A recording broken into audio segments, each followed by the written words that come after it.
Hi, I'm the Blended Borderline, and I just want to tell you or talk to you about the 9 criteria for borderline personality disorder.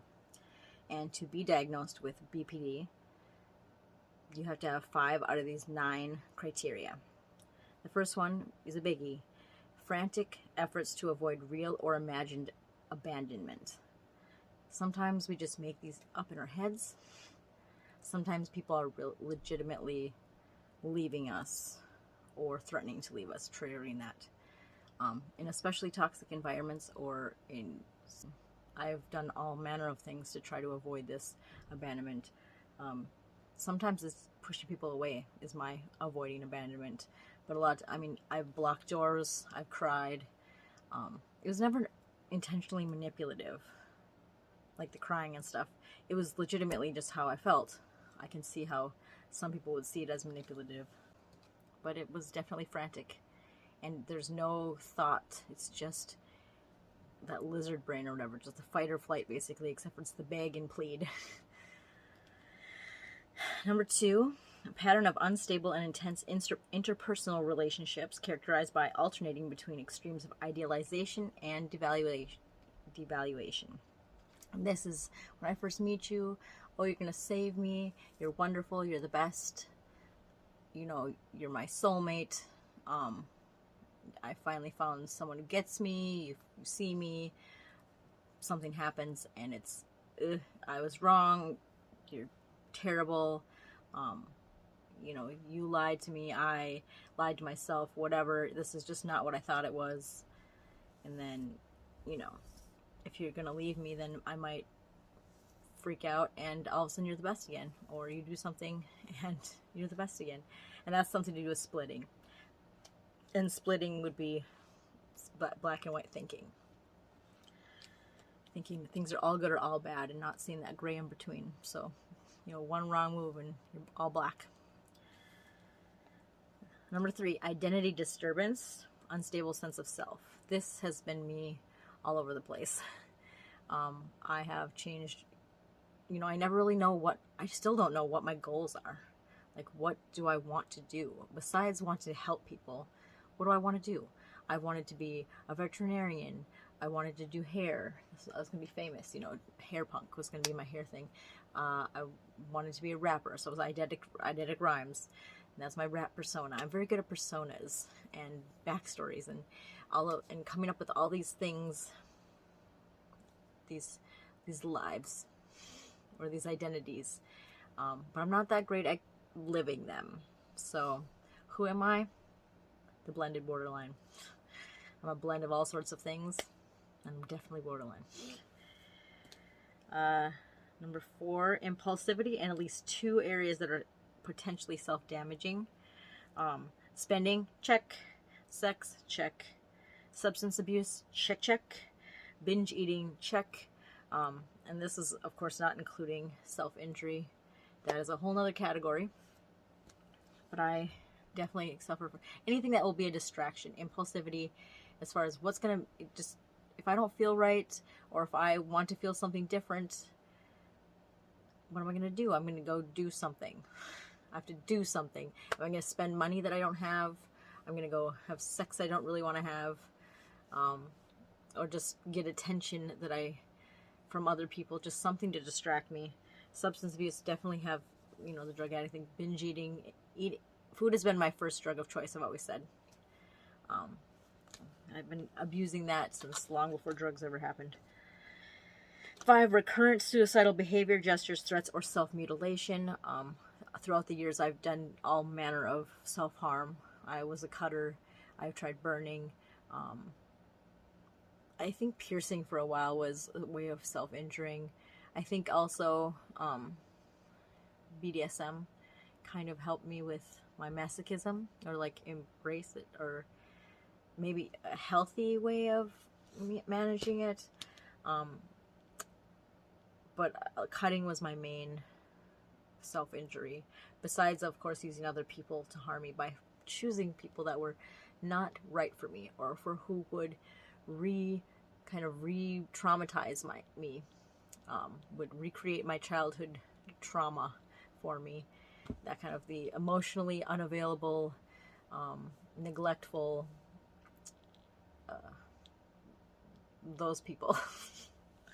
I would pick them so that they could hurt me, so I could play the victim. And oh my god, I got hurt again. But really, it was just me. And I used them like a blade. Affective instability due to marked reactivity of mood, lasting a few hours only, rarely more than a few days. This is just roller coaster emotions for me. Like one moment I'll feel kind of happy or elated even, and then the next I'm just sad and just despondent, and anywhere in between. And like it wouldn't necessarily have an external trigger. Sometimes it would just be internal. Like I could be fine, and then all of a sudden, like I just get in this low mood, and I almost felt guilty when I was around other people because it'd be like, "What's wrong with you?" And it's like, I don't know. Like I don't know why I feel like this all of a sudden. I just do, and yeah. Chronic feelings of emptiness, absolutely. My main, like the way I normally am or feel, I guess, would be just empty and bored and blah. And that's why I will stir up all kinds of commotion, internally or externally at times. But yeah, mostly it's just emptiness. It's just like I feel like a giant void is inside me. And I've looked at all manner of things. The same things I wanted to distract myself with are the same things I want to fill myself up with, thinking that other people would be able to fill that up. You know, all their love and, you know, whatever. Or if I could just pour all my love into somebody else, then it would fill up my emptiness. But that emptiness was always still there. And it always I felt guilt for having it. Especially when I was with somebody in a relationship who was relatively, like, supportive and actually relatively, you know, healthy, I guess you could say. Like that. Because it was, like, not their fault. They weren't doing anything, but yet they were kind of having to deal with it. But I guess that's because they've had to deal with me, and I had to deal with it. So I guess I shouldn't feel bad for it, as long as I wasn't taking it out on them. This is a big one for me. Inappropriate, intense anger or difficulty controlling anger. I will get Hulk rage over nothing. And it will come just seemingly out of nowhere. Like if I can't find something I'm looking for, if I lose something I really want, or if there's a time crunch and like I have to be in a hurry, that's when I really like, the higher my anxiety is, the more likely I'm going to get crazy mad. And I try not to take it out on other people. So I tell people, like, I can't talk right now because I will rage on people. And I don't want to do that. In the past, I've done that. I've allowed it to just overflow like lava. And it's not really what I want to be like to people that I care about. But it's like, I don't know how to stop it from this bubbles up. It bubbles up so fucking fast. And all of a sudden, I'm just, and it's just, but it's, you know, as quickly as it comes, it's over. And then I'm kind of over it. So if people can just, like, kind of ignore me for that period of time, assuming that I'm not coming at them or something like that, that's the best way to deal with it, because it will just be over, and then I'll feel badly, and I'll try to make it up to you. And then lastly, 9, transient stress-related paranoid ideation or severe dissociative symptoms. I don't know if I've really had stress-related paranoia that I can remember. But the severe dissociative symptoms, I definitely have had those, where I just don't feel real. It feels like I'm floating. I feel like I can't actually move my physical body. I have found out, like, as I got older, actually, that some of that could have been seizure activity, since I do have epilepsy, and I do have a birth defect that can cause seizures, and does cause seizures with me. Did not know that till, like, I was in my late 30s. But, so those are the 9 criteria and how they kind of are in my life, a little bit about that anyway.